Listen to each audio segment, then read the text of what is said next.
우리 한번 따라서 합시다. 기도하는 자만이 살려낸다. 오늘 제목입니다. 기도하는 자만이 살려낸다. 조금 높여주세요. 이스라엘이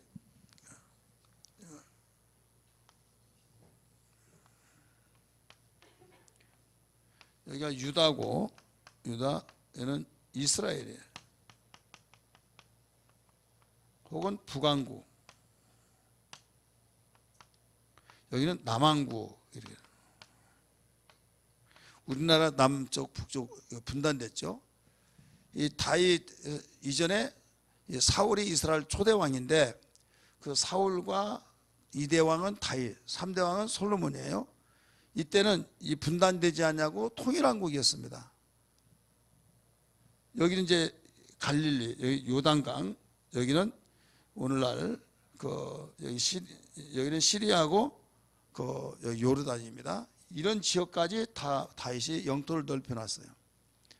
근데 문제는 뭐냐면 솔로몬이 우상을 말년에 섬겨서 하나님께서 나라를 찢어놨어요. 이 나라를 갈라놓은 뒤부터 남쪽과 북쪽이 갈라지는데, 이 남쪽은 유다 지파와 베냐민 지파 두 지파가 이루어진 나라고, 여기는 그 이외에 12지파잖아요. 이스라엘이 12지파인데 여기는 10지파로 이 북쪽 나라가 형성됐어요. 근데 베냐민 지파는 나중에 다 없어집니다. 다 죽이고 그래서 결국 왜 유다 왕국이라고 하느냐면 유다 지파만이 살아있기 때문에 유다 왕국이라 이렇게 말을 했어요. 유다 왕국 뭐라고 그랬어요? 남쪽에 있어서 남왕국. 여기는 예루살렘에 성전이 있습니다. 그리고 여기는 10개 지파이기 때문에 엄청나게 크죠.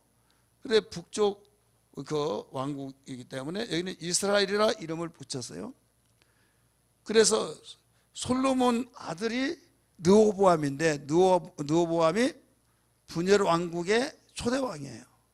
여기도 초대왕이 있어야 하잖아요. 솔로몬의 장군이었던 자가 애굽으로 도망가고 불러들여서 이때 여로보암이 초대왕이 되었어요. 그래서 왕이 죽으면 또 왕이 되고 해서 아합이 왔어요. 우리 한번 따라 아합이에요. 그래서 아합 왕이 있는데, 아합 하면 무슨 생각나요? 3년 반 동안 비를 오지 않게 만드는 장본인이다 이거예요. 왜? 우상을 섬겼던. 근데 이 아합의 부인이 누구냐면 이세벨입니다. 이세벨인데 이 외국 여자를 왕비로 삼았어요. 우상을 얼마나 많이 섬겼고 악랄한 이 딸이에요. 그 아버지가 그 행하는 모습을 딸이 그대로 보고 이제 아합이 정략 결혼으로서 저 나라의 공주하고 결혼을 하면 우리나라는 전쟁이었고 굉장히 화평하겠구나 해가지고 자기 나라에 여기에 10개 지파에서 얻어진 아내를 얻지 않냐고 외국 여자를 갖다가 맞이했다 이거죠. 근데 문제는 이때부터 시작된 거예요. 이 여자가 우상을 섬기는 가문에서 자랐기 때문에 이 남자를, 왕을 얼마만큼 들들들 볶고, 그래서 영향을 받아서 우상을 섬기고 살았어요. 우상도 정도가 어느 정도 해야지 완전히 가능성이 없는 거예요. 그래서 하나님이 엘리야를, 이 시대에 엘리야라고는 하나님의 종 선자가 있는데, 엘리야가 하나님께로부터 무슨 명령을 받냐면, 내가 말하기 전까지는 하늘에 우레가 없다. 한마디로 비를 오지 않게 하겠다. 그렇게 하고 유유히 사라져 버립니다. 그때부터 저 녀석이 어떤 녀석인데 지가 하나님의 종이야? 하나님의 종이 말하면 다 될 줄 알아? 하면서 한 길로 흘러버리는데, 그때부터 비가 오지 않은 거예요. 3년 반 동안. 그래서 그만큼 이 사건이, 이 왕이 얼마만큼 악하다는 걸 알 수가 있어요. 그럼 이 사람도 죽어야 안 죽어요? 결국 죽죠. 죽고 날 때 누가 왕이 되냐면 아하시야. 오늘 주인공이에요. 이 아하시아가 왕이 되는데 사마리, 여기는 수도가 예루살렘이라면 여기는 수도가 사마리아예요. 사마리아인데 이 사마리아에서 2년 동안 통치를 하게 됩니다. 몇 년이에요? 2년. 그러면 여기에서 이 아합은 그래도 정략기를 하고 이 통치는 능수능란하게 잘했어요. 하나님이 볼 때는 악을 행하고 그랬지, 사람의 어떤 역사로 보면은 정치 잘한다, 이런 말을 들을 정도였어요. 그래서 주변에는 여기에 모압이 있는데 모압을 침략하고 싸워서 조공을 받아요. 그래 조공을 받으니까 부자로 살 수밖에 없죠.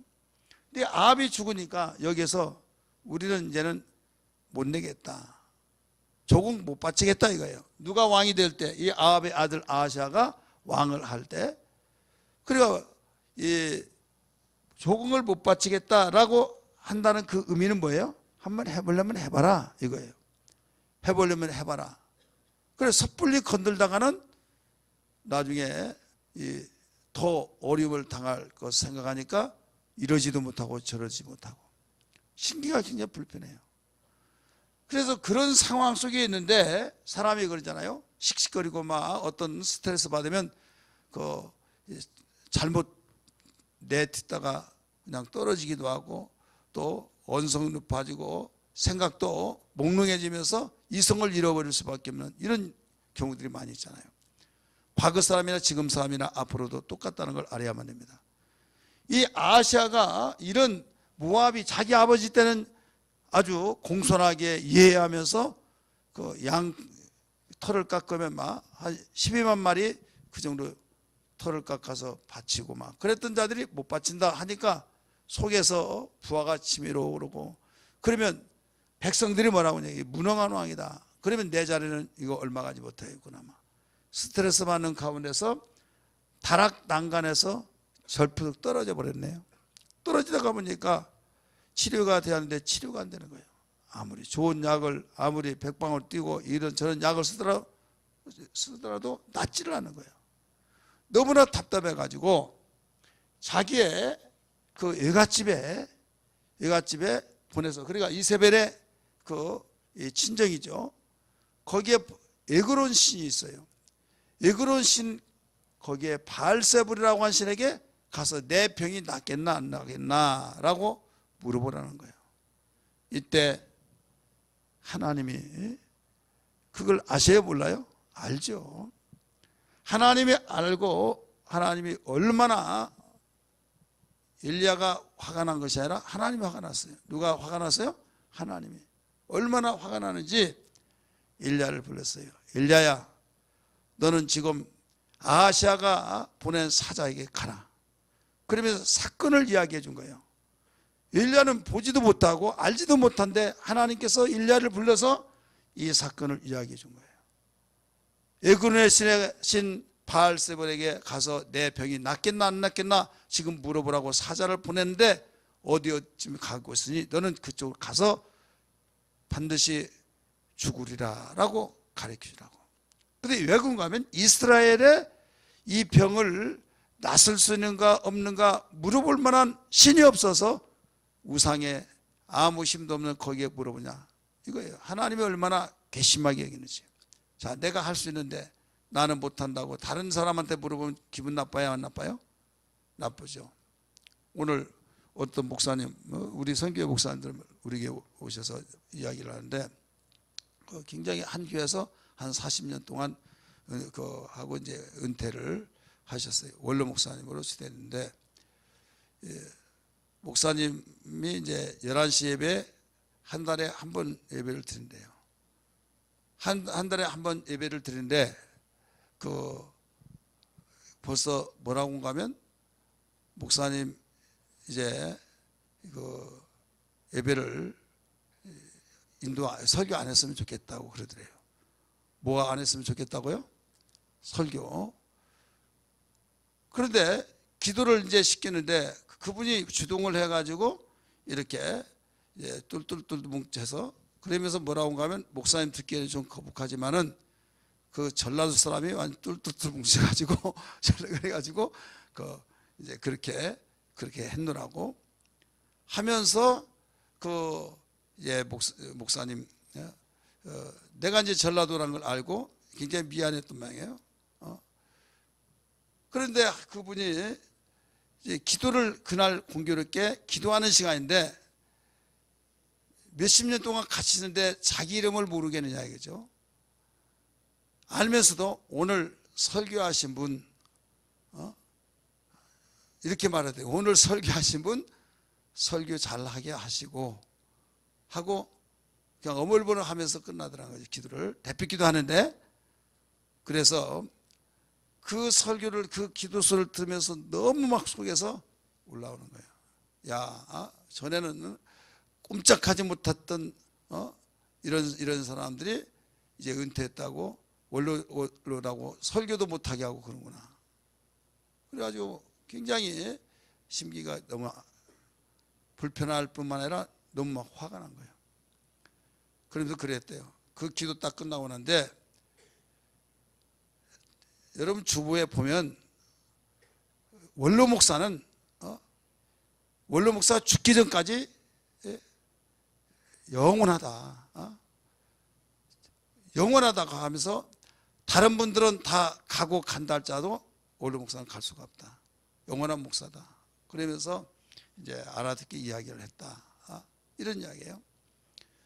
그만큼 그 내용의 말을 했을 때 속에서 막 설교할 생각이 없어지더래요. 그러면서 만약에 목사님이 설교를 하면 나 1부 예배에 참석하겠습니다.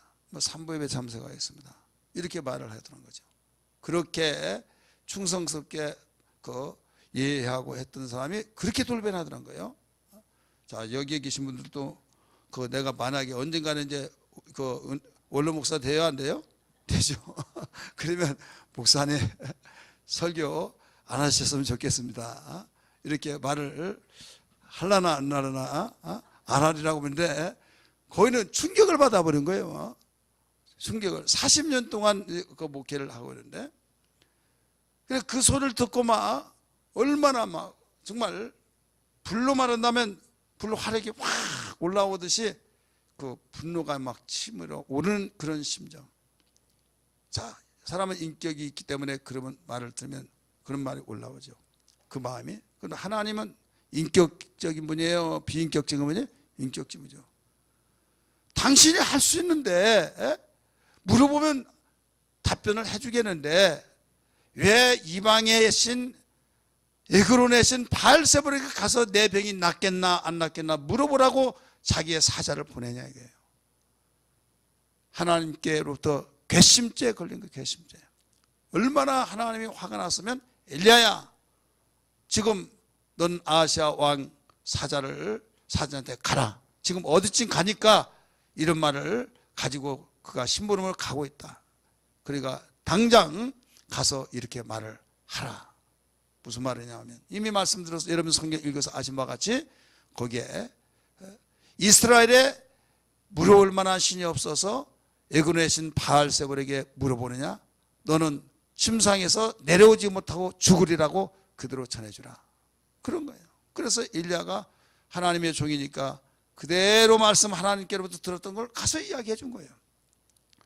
그러니까 가지도 그 에그론 신에게 가서 물어볼 목적지가 있잖아요. 목적지도 가기 전에 엘리야를 만난 거예요. 잠깐만, 너희들 어디 가느냐? 우리 왕께서 이렇게 시켜서 이렇게 갑니다. 왕이 침상에서 내려오지 못하고 죽는다고 하라. 빨리 당장 가라. 그러니까 예 하고 나중에 갔어요. 아니 갔다 올 시간이 안 됐는데 왔어요. 왜 그때 왔느냐? 이런 어떤 사람이 말을 하면서 죽는다고 말했습니다. 빨리 가서 이 말을 해주라고 그랬습니다. 어떻게 생겼대? 털이 막 뭉실뭉실하고 푹실푹실하는데 허리띠는 가죽띠 떼였습니다. 디셉 사람 엘리야로구나. 그 쳐 죽일 놈을 이제 그때부터 나온 것 같아요. 그 쳐 죽일 놈이 감히 내가 왕인데 죽는다고 그래? 그래가지고 거기에서 이제 군사, 우리는 중대장 막 이렇게 하잖아요. 그거는 50부장, 100부장, 1000부장 이런 식으로 했는데 그 10부장도 했어요. 그래서 50부장을 불렀어요. 너 당장 그 엘리야를 잡아오너라. 너 잡아오지 않으면 너 죽는 줄 알아. 네 목숨과 바꿀 줄 알아. 그러면서 50명을 부하를 띄워주면서 잡아오라는 거죠. 네, 알았습니다 하고 막 말을 타고 갑니다. 저 그 산에 엘리야가 있는 거예요. 그래서 엘리야가 있는데, 하나님의 사람이여, 왕께서 당신을 오라 소환 명령을 내렸습니다. 빨리 오세요. 그러니까 네가 나를 하나님의 사람으로 알진대 하늘에서 불이 내려와서 너를 살 것이다. 말이 떨어지자마자 하늘에서 뻥 불이 떨어져서 그냥 다 죽어버린 거예요. 아무리 기다리고 기다리더라도 오지를 않습니다. 나중에 정보에 의해서 죽었다고 말하니까 이 동신들만 갔나 하면서 화가 나가지고 다시 50부장을 다른 50부장을 불러서 네가 잡아와. 너 만약에 잡아오면 1계급 특진이다. 몇 계급 특진이요? 1계급 특진이다 해서 네, 알았습니다 하고 막 정성하면서 막 갑니다. 가서 역시 거기 있다고 하는 말을 두고 가서 봤더니 그 멀리서 볼 때 저기 있구나 해서 또 올라가자니 그 너무 힘들고, 왕의 명령이 지가 안 내려와. 아니면 다 잡아다가 완전히 포송줄로 묶어가지고 들으면 지가 체면이지 하면서 저 산에 있는 자를 향해서 하나님의 사람이여, 왕께서 명령하셨는데 오시라고 말했습니다. 오라 했습니다. 그러니까 네가 나를 하나님의 사람으로 알진대 하늘에서 불이 내려서 너를 살할 것이다 하니까 역시 첫 번째 50부장과 50명의 부하들을 살라버렸듯이 완전히 하늘에서 뻥 불이 떨어져서 다 죽어버린 거예요. 또 기다리도 오지 않으니까 나중에 세 번째 50부장 불러서 가서 여기에 잡아오라는 거죠. 이제 그 정보를 다 알고 있는 세 번째 50부장이 두려움이 있겠어요, 없겠어요? 굉장히 두렵죠. 나도 가서 다 죽는 거 아닌가? 내 부하도 다 죽는 거 아닌가? 왕의 명령을 거부할 수도 없고 왕의 명령 순종을 해야 할 텐데 가서 또 오라고 하면 또 죽을 것이고 어떻게 할 것인가? 너무나도 이러지도 못하고 저러지도 못하고, 그래서 그는 하나님께 기도하면서 어찌하오리까? 지혜를 주시옵소서 하면서 그는 하나님께 모든 것을 맡기고 갑니다. 가다가 보니까 목적지가 왔어요. 너희들은 엎드리라. 지금 포보가라. 박박박박 기어서 산꼭대기까지 올라가야 된다. 알았냐? 네, 알았습니다. 내가 팍 기어서 올라갑니다. 고개 들지 마 하면서 목적지 딱 가서 하나님의 사람이요, 내 생명과 하나님의 사람의 이 종들의 생명을 긍휼히 여겨주시고 살려주십시오. 왕의 명령이 오라고 했는데 내 생명과 이들의 생명을 보아서 좀 가주시면 어떻겠습니까? 라고 하면서 거기에서 간절히 부르지 기도를 했어요. 부탁하는, 소환하려고 한 것이 아니라 바로 자기를 봐서라도 이들의 생명을 봐서라도 좀 가시면 안 되겠냐고. 읽지 않았습니다만 15절의 말씀을 우리가 하나님의 사자가 엘리야에게 말합니다. 엘리야야, 두려워하지 말고 가라 해서 결국 왕이 원했던 대로 이 왕 앞에 서게 됩니다. 오늘 이 말씀이에요. 자, 오늘 여기에서 이 살려내는 일은 기도뿐이다. 기도밖에 없다. 오늘 제목이에요. 따라서 봅니다. 기도밖에 없다. 어떤 일에 살려내는 일. 자, 살려내는 일은 기도밖에 없다고 하는 오늘 제목인데, 우리는 어떤 상황 속에서도 우리의 삶 속에서 사느냐 죽느냐 진퇴양단 속에서 살려내는 일은 하나님이 원하신 거고, 우리가 생명을 귀하게 여겼다면 모두 우리는 하나님의 뜻이란 걸 알아야 될 줄 믿기 바랍니다. 마귀는 도둑질하고 죽이고 멸망시로 왔지만은 하나님께서는 생명을 주시고 생명을 풍성케 하시기 위해서 아들 예수를 보내신 걸 믿으시길 바랍니다. 그렇다면 우리의 삶 속에서 내가 살기 위해서 그를 죽이고 이게 바로 오늘날 전쟁이고, 또 우리가 어떤 경쟁사회에서 내가 살기 위해서는 별 수 없다. 그렇게 하다가 보니까 거기에서 상대가 바로 죽게 되었을 때 나는 이러고는 못 죽지 하면서 또 그를 죽이기 위해서 또 역공을 치죠. 이것이 끝없는 전쟁이 이루어진다 이게요. 그러다가 보니까 우리 민족이 자식에게 야, 내가 힘이 없어서 정말 이런 참 억울함을 당하고 내가 자존심 상했는데 너는 힘을 키워서 이 애비의 소원을 좀 이루다오. 그리고 죽어요. 그러면 예 알았습니다 하면서 옛날 개나리 보따리 같은 걸 하면 짊어지고 활 가지고 막 훈련하죠.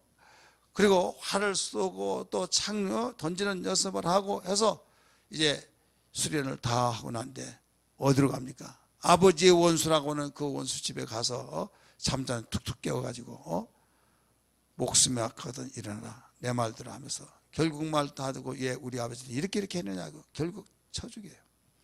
나중에 아침에 일어나 봤더니 아버지가 죽었어요. 왜 죽었어요? 이래서 어떤 녀석이 죽였다. 그러면 그 자식들이 가만히 있어요? 우리 아버지를 죽인 그 원수, 내가 원수를 갖겠습니다. 아버지 편안하게 저 극락에 가셔서 쉬세요 라고 하면서 자기가 또 아버지의 원수를 갚으면 또 간다. 그러면 원수를 갚았다고 하면서 산소에서 무릎 꿇고 아버지를 억울하게 죽인 그 녀석을 내가 죽였습니다 하면 그 아들이 결국 또 뭐라고 하겠어요? 또 원수 갚는다고 하니까 계속적으로 끝없는 전쟁이 된다. 이게 우리 민족의 부모들이 자기 힘이 없을 때 자식에게 원수 갚아달라고 유언을 남긴 그런 가운데 이루어졌던 거예요. 끝이 없는 거예요. 그렇다면 하나님은 어떤 것을 원하느냐? 용서하라는 거죠. 일단 그를 네가 자존심 상한 것 같을지라도 용서하라. 그러면 너도 어떤 실수에 있을 때 어떤 난관에 부딪힐 때 용서를 받을 수 있다. 그래서 서로 용서하라, 서로 사랑하라 이렇게 가르쳐 주셨죠. 왜? 그를 죽여서 해결하려고 하지 말고 살리는 것을 목적으로 하라는 거예요. 따라서 합시다. 살리는 것을 목적으로 하라. 그래서 이게 성령의 뜻이냐 하나님의 뜻이냐 마귀의 뜻이냐 이건 살리느냐 죽이느냐에 따라서 달라진다는 걸 알아야 될 줄 믿기 바랍니다. 지금 왕은 디셉 사람 때문에 자기가 죽게 됐다라는 걸 생각하면서 감히 내가 신분을 보낸 내 사자를 가로막아서 되돌려 보내면서 죽는다고 말을 해. 감히 그러면서 당장 가서 붙잡아 오라고 하면서 군사를 보냈다 이거예요. 어떻게? 잡아다가 완전히 능지처참을 하듯이 막 찢어 죽이려고 하는 그런 그래도 분이 풀리지 않은 그런 심정을 가지고 잡아오라는 거죠. 그러나 마음대로 됐습니까? 아니죠. 오히려 불에 타서 죽었던 것을 그러면 알아차리고 오히려 자기가 가서 정말 백성을 사랑하고 군사를 사랑한다고 한다면 자기가 가서 무릎을 꿇고 하나님의 사람이요 나는 왕이지만은 당신은 하나님의 사람으로서 내가 당신이 아신 바와 같이 너무 답답해서 난간에서 떨어져서 병을 치료하는데 고침받지 못해서 내가 이끌어내신 바알세불에게 물어보라고 사자를 보냈는데 왕께서 하나님의 사람이 막으셨던 것을 미처 그때는 제가 잘못한 걸 몰랐는데 너무나도 죽을 죄를 지었습니다. 용서해 주시옵소서 하면서 그런 자세를 가져야 할 텐데 오히려 군사를 보내서 잡아오라 이렇게 말했다는 것은 그만큼 미련하다는 걸 알아야 될 줄 믿기 바랍니다. 깨달아지면 아멘 하십시다.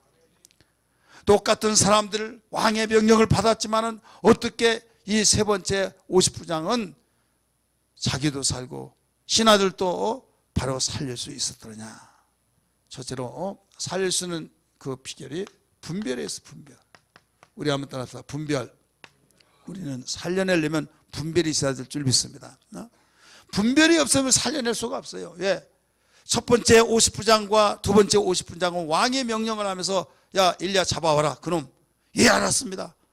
아무 생각 없이 왕의 명령이다 내려오라 하면서 명령했을 때 네가 나를 하나님의 사람으로 알진대 하늘에서 불이 떨어져 너를 놓아 네 50명을 부하를 바로 살을 것이다 해서 완전히 하늘에서 불이 뻥 떨어져서 다 살라버렸다 이거예요.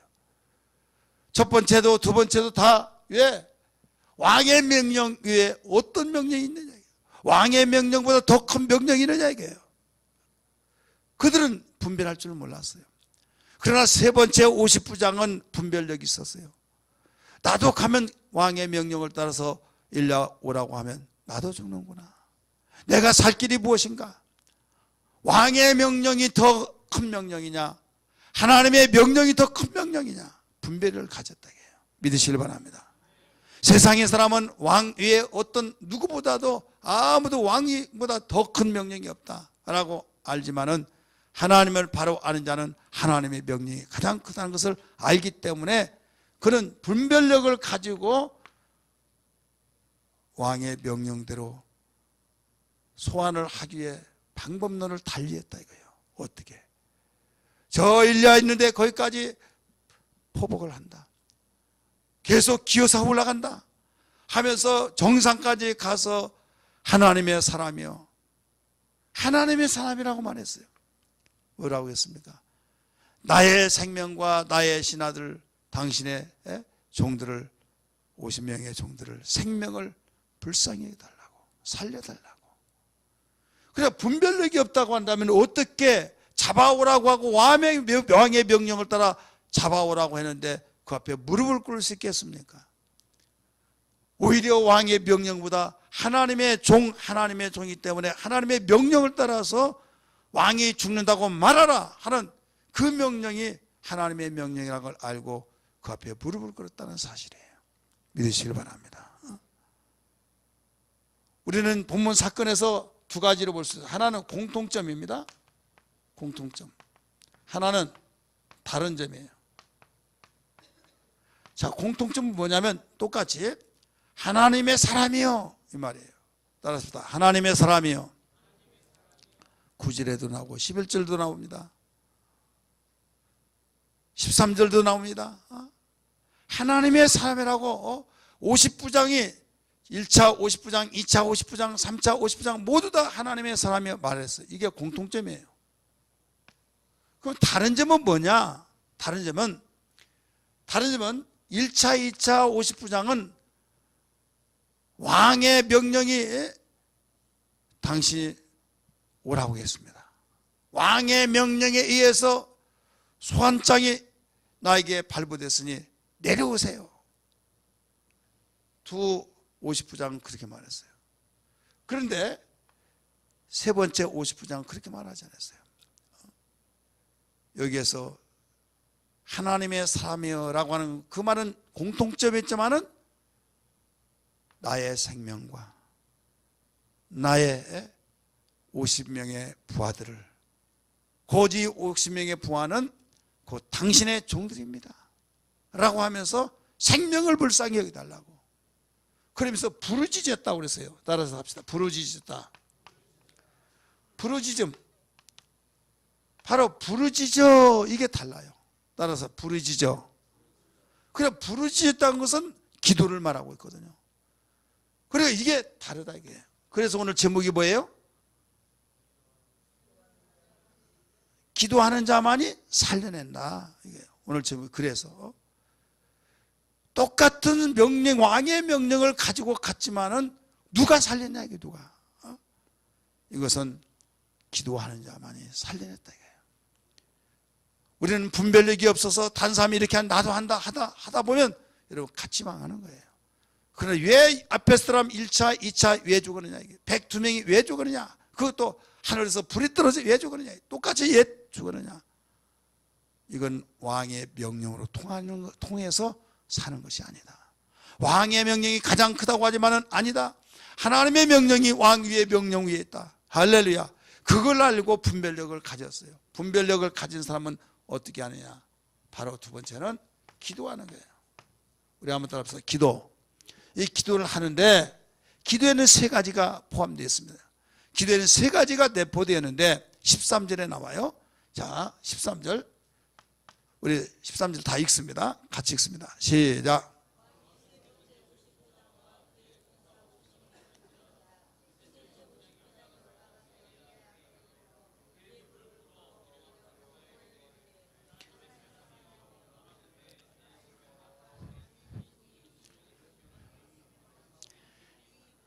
예, 기도에는 세 가지가 내포되어 있는데 하나는 겸손입니다.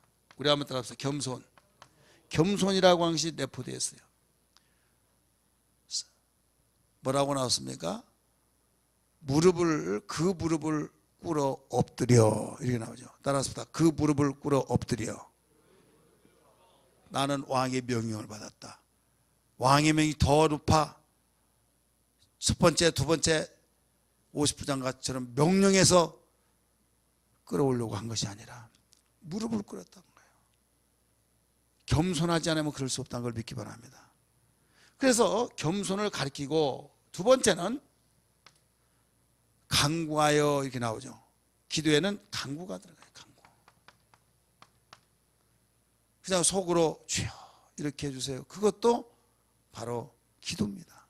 그런데 기도 속에서 최악의 상태에서는 부르짖게 되죠. 그래서 간구하여 중반절입니다. 13절 중반절에. 그 다음에 세 번째, 맨 끝에 부분 보세요. 생명을 귀히 여긴 자예요. 따라서 생명을 귀히 여기는 자. 엎드려 간구하여, 이렇게 나오죠. 이르되 하나님의 사람이여 원하건대 나의 생명과 당신의 종인 이 50명의 생명을 당신은 귀히 여기어 보소서. 지금 당신의 종들이라고 그랬어요. 지금 자기 종입니다. 자기 종. 자기 부하입니다. 그런데 누구의 종이라고 했습니까? 당신의 종들을 생명을 귀히 보아 주소서. 그러니까 기도 속에는 생명을 귀히 여긴 거예요. 생명.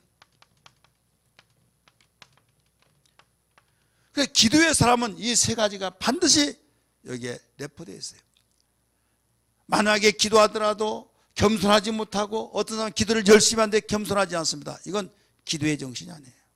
어떤 사람은 기도하는데 간구하지 않고 꼭 뭐 부르짖고 간절히 막 부르짖고 죄죄 한 것만 기도냐? 아니에요. 때로는 우리가 소리 없이 한나같이 기도할 수도 있는 것이고, 때로는 상황에 따라서 부르짖으라고 주님이 가르치신 대로 부르짖을 수도 있고, 때로는 걸어 다니면서도 보고 느낀 바와 같이 주여 하나님 아버지 하면서 은밀하게 기도할 수도 있고, 믿으시기 바랍니다. 근데 여기에서는 지금 내가 죽고 내 부하들이 죽느냐? 아니다. 살아야 된다. 이때는 부르짖을 수밖에 없는 상황. 그래서 기도에는 세 가지가 내포된다. 하나는 겸손히 하는 간구다. 세 번째는 생명을 귀히 여기는 것이다. 믿으시길 바랍니다. 그러니까 정말 성경적인 기도가 뭐냐? 이 세 가지가 들어가래요. 만약에 이 셋 중에서 하나가 빠져버린다, 하나라도 빠진다고 한다면 여러분 진정한 기도가 될 수가 없는 거예요. 믿으시길 바랍니다. 모든 기도마다 한번 보세요. 여러분이 전도 대상자를 해서 기도하든, 아니면 우리가 어떤 병든 자를 위해서 기도하든, 사업을 놓고 기도하든, 직장을 놓고 기도하든, 자녀를 놓고 기도하든 겸손이 들어가요. 따라서 합시다. 겸손. 기도하지 아니하면 교만입니다. 기도한다는 자체가 나 자존심을 내려놓고, 내 자존심이 강하지만은 무릎을 꿇고, 하나님 나는 힘이 없습니다. 나를 도와주세요. 나를 살려주세요. 그 자체가 겸손이에요. 믿으시길 바랍니다. 세 번째 50부장이 무릎을 꿇고 엎드려. 얼마나 자존심이 강했습니까? 그러나 그 앞에는 무릎을 꿇을 수밖에 없는 상황. 그래서 겸손해요. 할렐루야. 우리 하나님은 겸손한 자를 찾는다는 걸 믿기 바랍니다. 겸손한 자는 망하지 않습니다. 겸손한 자는 의뢰해 준다고 말씀하셨습니다. 그래서 온전한 기도, 하나님이 원하시는 기도, 이 기도 속에는 반드시 겸손이라고 하는 것이 내포되어 있다. 그 다음에 겸손에는, 기도에는 간구라는 것이 내포되어 있다. 생명을 귀히 여기는 것이 내포되어 있다. 기도하면서도 생명을 귀히 여기지 않고 죽으려면 죽어버리라 놓았더라. 그런다고 하면 기도의 사람이 아니에요. 지 인생 지 마음대로 하는 거지 뭐. 기도하면서 그렇게 말할 수는 없어요. 부모의 심령으로서 자식 이길 부모 누가 있느냐 하면서 그 영혼을 불쌍히 여기달라고 하면서 여러분 뭐합니까? 압살롬 한번 보세요. 압살롬이 아버지를 죽이려고 반란을 일으키고 아버지만 죽이면 게임 끝이다라고 했던 그 압살롬이 지금 이제는 부하들이 출전을 합니다. 근데 결국은 이제 도망가면서 재정비하면서 다윗이 압살롬 그 군대를 이제 지하파기에서 보냅니다. 이때 부탁을 해요. 너희들은 절대 젊은 내 아들 압살롬을 죽이지 말아라. 죽이지 말라는 거예요. 근데 결국 죽였어요. 죽였다는 소식을 듣고 내 아들 압살롬아, 내 아들 압살롬아 얼마나 엉엉울었는지 몰라요. 전쟁에서 이기고 돌아왔는데도 수고했다고 말하지 않냐고 엉엉울니까 요압이 뭐라고 합니까? 왕이요, 나는 이에 왕을 보니 정말 우리가 출전하여 싸우러 갔을 때 다 죽더라도 압살롬만 살았더라면 좋았을 왕이라는 사실을 알았습니다 하면서 실망했다고 하는 요압의 그 심정을 우리는 그 고백을 발견할 수 있었어요. 자기를 그렇게 죽이려고 하고 반란을 일으키고 자기의 바로 첩을 모든 사람이 보는 가운데 동침하고 그런 가운데 있더라도 자기 아들을 죽이지 말라고 했던 것이 부모라 이 말이에요. 믿으시기 바랍니다. 그래, 하나님의 심정은 당신의 아들을 내어 보내주시면서까지 우리를 살려내려고 하는 하나님의 사랑, 이게 바로 우리의 생명을 위해서라고 하는 것을 믿으시기 바랍니다. 그렇다면 기도라고 한 것은 그와 같다 이게요. 어떤 누구를 위해서 기도하고 어떤 무엇을 기도하고 어떤 사건을 위해서 기도하더라도 생명을 귀하게 여기는 그 기도가 진정한 기도요, 간구하는 기도가 진정한 기도요, 겸손한 자세가 진정한 기도라, 이런 말씀이에요. 그 기도가 결국은 살려낸 겁니다. 할렐루야.